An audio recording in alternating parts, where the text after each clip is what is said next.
और जब मूसा ने अपनी कौम के लिए हमसे पानी मांगा तो हमने कहा कि अपनी लाठी पत्थर पर मारो। उन्होंने लाठी मारी तो उसमें से 12 चश्मे फूट निकले और तमाम लोगों ने अपना अपना घाट मालूम करके पानी पी लिया। हमने हुक्म दिया कि अल्लाह की अता फरमाई हुई रोजी खाओ और पियो और जमीन में फसाद न करते फिरना।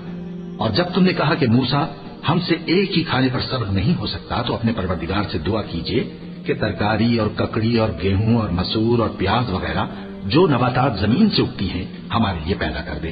उन्होंने कहा कि उम्दा चीजें छोड़कर उनके बदले नाकिस चीजें क्यों चाहते हो? अगर यही चीजें मतलूब हैं तो किसी शहर में जाओ उतरो, वहां जो मांगते हो मिल जाएगा। और आखिरकार जिल्लत रुसवाई और मोहताजी और बेनवाई उनसे चिमटा दी गई और वो अल्लाह के गजब में गिरफ्तार हो गए। ये इसलिए कि वो अल्लाह की आयतों से इनकार करते थे और उसके नबियों को नाहक कत्ल कर देते थे, यानी इसलिए कि नाफरमानी किए जाते और हद से बढ़े जाते थे।